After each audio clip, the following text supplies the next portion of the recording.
welcome to a day in 15 minutes UPSC Prelims Daily Current Affairs.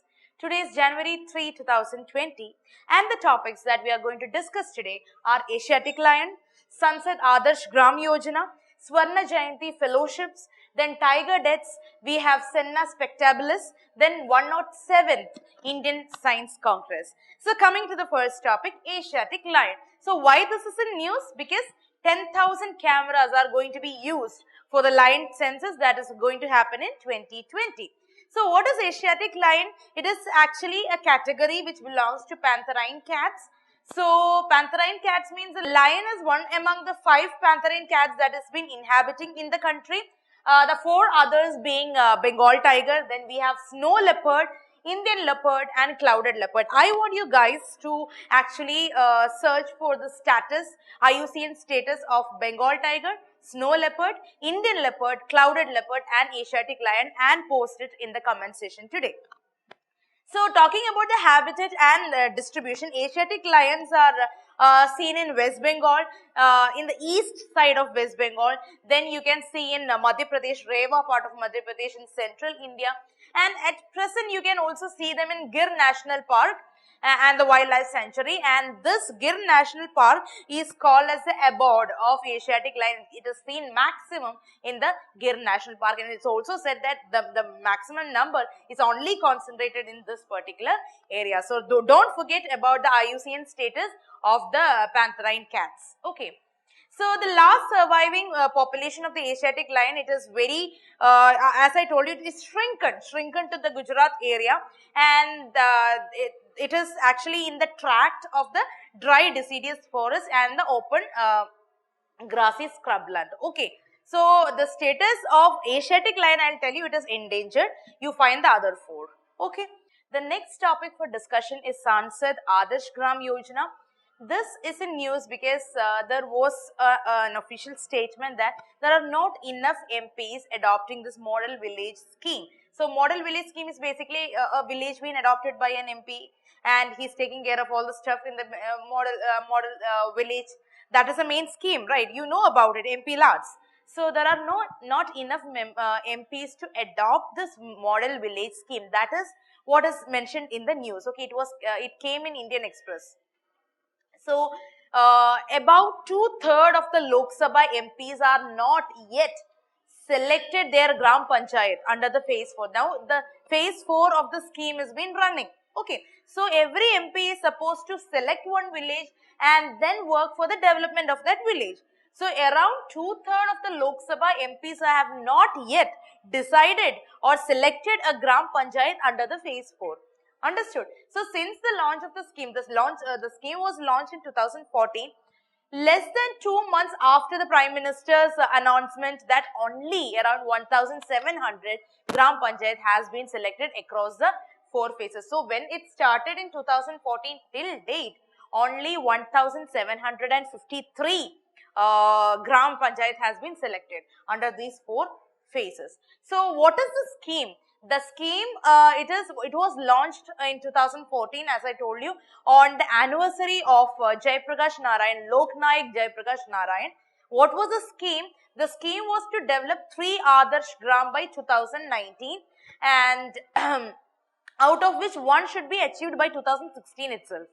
Okay, so thereafter 5 such Adarsh Gram, 1 per year will be selected and developed by 2024. So it envisaged the integrated development of the selected village across multiple areas, like one such area is agriculture, then health of the people living in the village, education of the people, the children, then sanitation, wastewater management, solid waste management, everything. Then taking care of the environment, planting more trees, building green projects in the area, livelihood options like forming self-help groups and bringing skill development in the area. These are the major functions under Sansad Adarsh Gram Yojana. So it will be actually giving some values such as people's participation, Andyodaya is taking care of the vulnerable section, and gender equality, dignity of women, social justice, spirit of community service, cleanliness, eco-friendliness. These are the guiding principle, or these are the aim of Sansad Adarsh Gram Yojana, bringing accountability in the public life. Okay, so the Gram Panchayat, it is a basic unit for the development. Understood? And it will have a population around 3,000 to 5,000 in the plain area and 1,000 to 3,000 in the hilly or tribal or difficult area. Why? Because the plain are more populated. Right. So there will be more population in the plain. So the categorization or bringing a Gram Panchayat in a plain will be more population oriented than the hilly area. And in districts where the unit size is not available, Gram Panchayat approximating the desired population may be chosen. So it's not that every district will have 5,000 populated panchayat to be taken care of. So we will take accordingly the area to be taken care of with the population. It's not Gram Panchayat wise in every district. Okay, it is based on the size. The Lok Sabha MP has to choose a Gram Panchayat from within his constituency, and a Rajya Sabha MP will be taken from the rural area of the district where he can choose in the state from which he is elected. And the nominated MPs may choose a Gram Panchayat from the rural area of any district in the country. The point here is rural area. Okay, so in the case of urban constituencies where there are no Gram Panchayats, that areas, the MPs will identify a Gram Panchayat from the nearby rural constituencies. Still remember the word rural.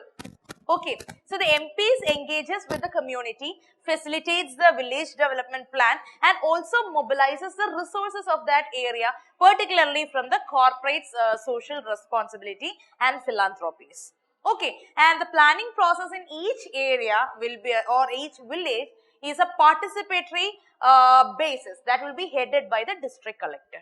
Okay, and MPs also fill up the critical gap of plan using MP Lads funds. There is a fund for MP Lads, that is Member of Parliament Local Area Development Scheme. So I want you guys to also Google about the funds and the MP Lads progress, whatever is happening, and if possible share the information in the comment section so that others will also be benefited. Okay, the next topic is Werner JT Fellowship. This is in news because 14 scientists have been awarded with Sir Werner JT Fellowship for this particular year, that is 2018-19, and sorry, the last year, now it is 2020, right? So what is this scheme? It is basically selecting a group of a number of young scientists with proven track record, and they are provided special assistance and support to enable them for basic research purposes in areas of science and technology. So this is a Government of India initiative. It is to commemorate the 50th year of independence. Okay, so the awardees are supported by the Department of Science and Technology for their fellowship and research. So they will be given the assistance, special assistance for research purposes. Okay, and this will cover all the requirement for performing the research, and they will also be getting a fellowship of 25,000. Okay, 25,000 per month, as well as they will be getting a grant also. Grant will be 5 lakh rupees for 5 years. Okay, in addition to their salary. And out of the 443 applicants, there will be 443 applicants. 14 scientists will be finalized. Okay, and they will be given a 3-tier process for this scientific fellowship. So it's like 443 people have been applying to it, and 14 will be selected for this award. Okay, the next topic is tiger death. So for the first time in the past 3 years, the number of tiger deaths in the country have been less than 100. So that is a very positive news. So according to the data from the Environment Ministry, there were around 84 tiger deaths in the country and 11 cases of seizures. Seizures is where in which a tiger is presumed dead on the basis of the body part seized by the authorities. So you are not getting the entire body.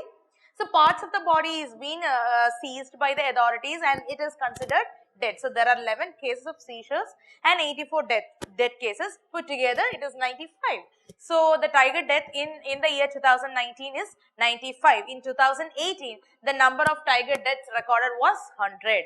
That is 93 mortalities and 7 seizures. So it's very less, no? So the number was 115 in 2015, 17 and 122 in 2016. So year by year it is getting reduced. So the data for 2019 on the tiger mortality also confirmed around 22 cases of poaching and one of the tiger poisoning across the country. And there is again an analysis that shows 16 out of 22 poaching incidents were reported outside the tiger reserve. So whatever happens, it is when the tiger is coming out of the reserves and reaching the man's areas, that is why the tiger is getting poached. That is the explanation given. And Madhya Pradesh, which has the highest number of tiger in the country, recorded the most number of cases. That is obvious because more number of tigers are there in Madhya Pradesh. So more number of tiger deaths will also be in Madhya Pradesh, right? So there is around 526 tigers as per the last census and 31 case number were dead. So after Madhya Pradesh, Maharashtra has reported the maximum number of deaths, followed by Karnataka, because these are the states where there is maximum number of tigers, and Uttarakhand is also having around 10 deaths. Okay, so deaths were also recorded from the non-tiger bearing states like Gujarat. See, Gujarat there is no tigers, but there is also tiger death, where a tiger has been strayed into the state and then it died. Okay, so the last tiger census report released in 2019 has placed the number of tigers in India at 2,967. Okay, write down the number as per compared to the 2014 level. Okay, the next topic is Senna spectabilis. It's a very small news. It is a deciduous tree and it is in the tropical areas of America. It is an invasive species. It has very thick foliage and it actually arrests the growth of other trees which is growing around it, and the grass species also. So it was recently in news as the Kerala government has planned to address the growth of this particular tree in the Nilgiri Biosphere Reserve, including the Wayanad Wildlife Sanctuary. So understand this is an invasive species. It belongs to America. It is now found in Kerala and the Nilgiri Biosphere Reserve, and the Kerala government is taking initiative to get rid of it. Okay, that's all you have to know. The next topic is 107th Indian Science Congress.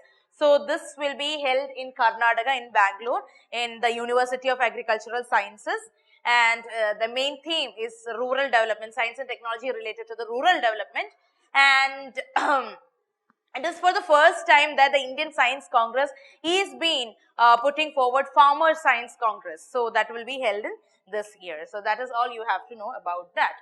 So that's all for today. I want you guys to actually comment whatever I have asked you to do in the comment section. Thank you so much and good night. Like, share and subscribe to our channel for more videos. Follow our website neoiasgap.com for the detailed content and monthly prelims digest.